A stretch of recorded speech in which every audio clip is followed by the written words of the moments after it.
नूर मुकद्दम ही एक नॉर्मल पाकिस्तानी मुलगी होती, पण तिच्यासोबत जे झालं ते नॉर्मल नव्हतं. ती एक सतत खुश राहणारी पर्सन होती. एक चांगली मुलगी, एक चांगली मैत्रीण आणि कदाचित एक चांगली गर्लफ्रेंड. पण 2021च्या स्टार्टिंगलाच तिच्यासोबत असं काही घडलं, ज्याने तिची पूर्ण लाईफ बदलून टाकली. फक्त तिचीच नाही, तर पूर्ण तिच्या फॅमिलीची आणि पूर्ण पाकिस्तानची. तुम्ही एक नॉर्मल Google सर्च जरी केलं ना, तरी तुम्हाला कळून जाईल की नूर मुकद्दम कोण होती आणि तिच्यासोबत काय झालं. फक्त एक Google सर्च लांब आहे.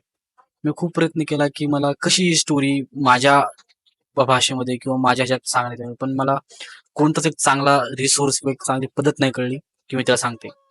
मी खूप या स्टोरीच्या डीपमध्ये नाही जाणार आहे, कारण की ह्याच्यात चांगलं नाहीये काहीच.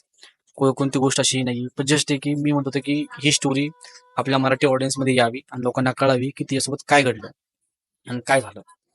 नूर मदम ही एक 24 वर्षाची एक नॉर्मल मुलगी होती, पाकिस्तानी मुलगी होती. पण तिच्यासोबत जे काही झालं ते कुणासोबतच झालं नव्हतं.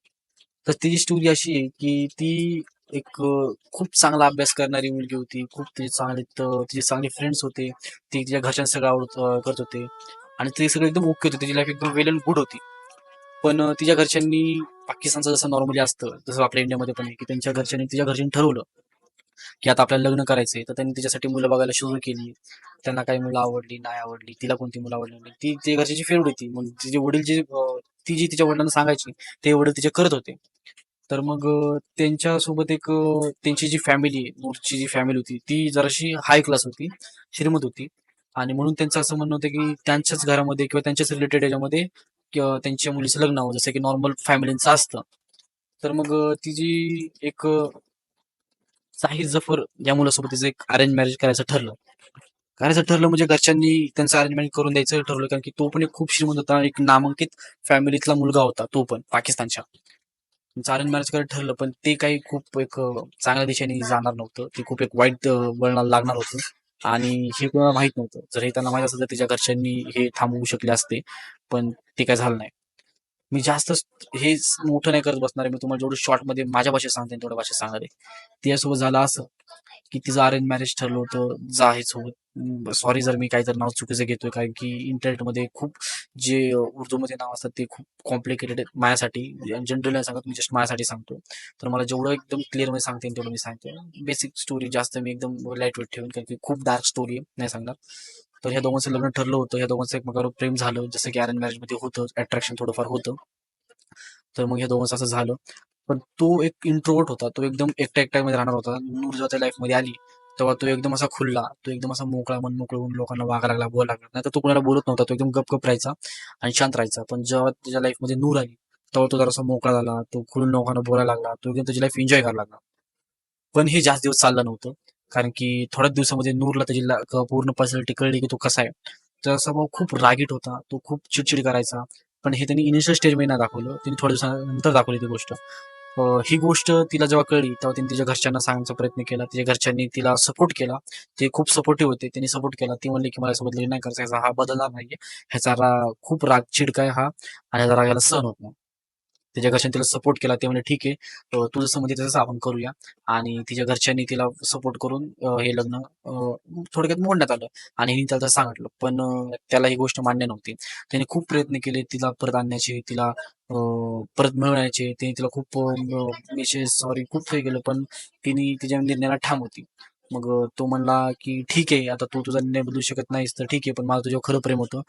मी पाकिस्तानमध्ये राहून तुझ्याबद्दलच विचार करतो आणि त्यापेक्षा मी माझं दुसऱ्या देशात जाऊन मी माझं काम करतो आणि माझी लाईफ पूर्ण सेटल करून घेतो. कारण की मी जर इथं राहिलो तर मला दुसरं कसं मला डोक्यात येणार. तर त्यांच्या सत्तेचा निर्णय घेतला आणि तो म्हणला की मी माझ्या बाहेर देशात राहायला जातो. आणि हा निर्णय घेतला. तर त्यांनी सगळं डिसिजन घेतलं. त्यांनी सगळ्यांना सांगितलं की मी देश सोडून चाललोय, दुसऱ्या देशात राहणार आहे. आणि त्यांनी त्याची फ्लाईटची तिकीट वगैरे बुक करून तो निघाला. तो निघाला अचानक काय झालं, त्यांनी नूरला सांगितलं की मला तुला शेवटचं भेटायचंय, कारण की मी आता देश सोडून जाणार आहे. मला फक्त त्यासोबत शेवटचं भेटायचंय, मग तो शेवटचा वेळ घालवायचा आहे फक्त. तर तू मला भेटायला ये. तर नूर पण म्हणली की ठीक आहे, कारण की ह्याची फॅमिली एकमेकांना ओळखत होते. हे एकमेकांना एकदम तशी बोलचाल होती, म्हणून ती म्हणली की ठीक आहे, फक्त भेटायचं तर आहे. मग ती निघाली. तिच्याकडनं चूक अशी झाली की ती त्याला भेटायला चालली होती हे तिने घरी कुणालाच नाही सांगितलं की ती त्याला भेटायला चालली म्हणून. हे त्याची चूक होती. चूक पण का बरं झालं ते. ती गेली, ती त्याला भेटायला गेली आणि त्याच्यानंतर जे झालं ते सांगण्यासारखं नाहीये. त्याने तिला डांबून ठेवलं त्याच्या घरामध्ये. ह्याच्यामध्ये पण भरपूर गोष्टी झाल्या ज्या मी तुम्हाला सांगणार नाही कारण की त्या खूप ब्रुटल होत्या. त्याने तिला दाबून ठेवलं, त्याने तिला रोज मारलं. तुम्ही ऑनलाईन ते Google सर्च करा की नूर मुकदम सोबत काय काय झालं. तुम्हाला ऑनलाईन एवढे व्हिडिओ भेटतील की ते व्हिडिओ बघू शकत नाही तुम्ही. तिने सेकंड फ्लोअरवरून उडी मारली पळून जाण्यासाठी. ती बेरिंगवर पडली. तिचे रिब्स बिब्स मोडले होते. ते तिला रोज मारत होता. ती रोज मारत होता म्हणजे जवळ-जवळ तिथे ती 2 दिवस किंवा त्यापेक्षा जास्त होती कारण की माझ्याकडे जी इन्फॉर्मेशन त्याच्यामध्ये तर ती खूप जास्त होती. 2 दिवसापेक्षा जास्त होती. बरं ती ज्या घरामध्ये होती त्या घरामध्ये तो एकटा होता आणि ते एक जरासं मोठं घर होतं. 2 मजली खूप मोठं घर होतं आणि त्या घरामध्ये त्या टायमिंगला मला जेवढी माहिती भेटली त्या माहितीप्रमाणे तर त्या घरामध्ये त्या टायमिंगला होते 3 पर्सन. एक तर नूरचा बॉयफ्रेंड आणि नंतर घरचा केअरटेकर. केअरटेकरला हे सगळं कळत होतं की घरात काय चालू आहे, काय नाही. पण त्यांनी ह्यात जरी पण मध्यस्थी नाही घेतली. ते फक्त ही गोष्टी बघत राहिला. जेवढी मला इन्फॉर्मेशन भेटली त्या इन्फॉर्मेशननुसार त्यांनी फक्त बघत राहिला तो. पुढं पुढं जेव्हा हे दिवस टॉर्चर खूप जास्त झाले त्याला जेव्हा राग त्याचा सहन नाही झाला तेव्हा त्याने नूर मोहम्मदला एवढं मारलं की त्याचा तिथं जीव गेला. त्याने तिचं डोकं जमिनीवर आपटलं. तिचा जोपर्यंत जीव जात नाही काही आर्टिकल मध्ये असं आहे की त्यांनी तिचा पहिला गळा कापला आणि जेव्हा ती गळा कापल्याने पण मेली नाही तेव्हा त्यांनी तिचं डोकं घेतलं आणि जमिनीवर आपटलं जोपर्यंत ती मरत नाही. आणि तरी पण तिचा जेव्हा गळा थोडासा राहिला होता तेव्हा त्याला इतका राग तिचा आलता की त्याने त्याच्या डोक्याला लाथ मारली. जे तिचा जे डोकं आहे तिचं ते तिच्या बॉडीपासून वेगळं होऊन दुसरीकडे पडलं. आणि ही गोष्ट जवळ-जवळ खूप अशी अविश्वसनीय खूप असं लोक कसं काय असं करू शकतात पण हे झालं होतं. बरं जेव्हा ही केस झाली, जेव्हा हे झालं लोकांना सगळ्यांना कळलं. त्याने त्याच्या वडिलांना फोन केला, त्याच्या फ्रेंड्सला फोन केला. त्याच्या वडिलांनी कुणाला त्यांच्या कंपनीमधल्या पर्सनना हे सिच्युएशन हँडल करायला पाठवलं. परत ती आला त्यांनी त्याच्यावर पण वार केले. बरं हे सगळं झालं आता. तुम्हाला काय वाटतं की आता ही गोष्ट तर झाली. हे नूर मोहम्मद त्यांनी मर्डर केलंय. तर तुम्हाला काय वाटतं पाकिस्तानच्या कोर्टने किंवा जे लॉ सिस्टम त्यांनी काय केलं असेल? त्यांनी काहीच नाही केलं त्याच्यावर. त्याच्यावर त्यांनी हे ऍक्शन घेतलं की त्याला सांगितलं की तो मेंटली पेशंट आहे आणि त्याच्याकडे चुकून झाले. कारण की त्याची घरची फॅमिली जी होती ती खूप जरा एक श्रीमंत फॅमिली होती. जरा हाय क्लास होती. पण नूरची फॅमिली पण काही ही नव्हती. त्यांनी पूर्ण प्रयत्न केले की त्यांनी तो मेंटली पेशंट नाही त्यासाठी केस केली. पण मला काय म्हणायचंय की त्याला हे जेव्हा त्यांनी केलं आणि जेव्हा त्यांनी कन्फ्युज केली तिथे 6 लोक होते. जेवढे माझ्याकडे आर्टिकल्स आहेत. त्याच्यामध्ये नीट मेन्शन आहे की जेव्हा त्यांनी हे क्राईम केला तेव्हा तिथं 6 लोक होते. 6 लोकांनी त्याला बघितलं होतं. पण तरी पण तुमच्याकडे एक एव्हिडन्स नव्हता की त्यांनी हे असं कृत्य केले म्हणून. ह्याच्यावर तुमच्याकडे तुम्ही म्हणता की प्रूफ नव्हता म्हणून. खूप खराब होतं. तुम्ही अजून पण एक YouTubeला सर्च केलं की नूर मोहम्मद मुकदम म्हणून तुम्हाला सर्व भेटेल की तिच्यासोबत काय काय झालं कारण की सगळे ऑनलाईन YouTube आहेत ते व्हिडिओ आहेत YouTubeला. तुम्ही सर्च केल्यावर कळले. तर मला जेवढी इन्फॉर्मेशन भेटली त्या इन्फॉर्मेशनमध्ये असं आहे की त्यांनी तो स्किझोफ्रेनियाचा पेशंट आहे म्हणून प्रूव्ह करण्याचा प्रयत्न केला. पण तो काही सक्सेसफुल ठरला नाही आणि त्याला आजन्म कारावासाची शिक्षा भेटलेली आहे.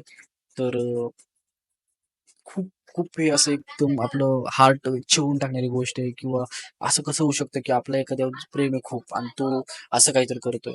तर हे एकदम प्रेमावरनं विश्वास उडून जाण्यासारखी गोष्ट आहे आणि अशी ठरलेली आहे. म्हणून आपण टॉक्सिक रिलेशनशिपमध्ये नाही राहिलं पाहिजे असं माझं म्हणणं आहे.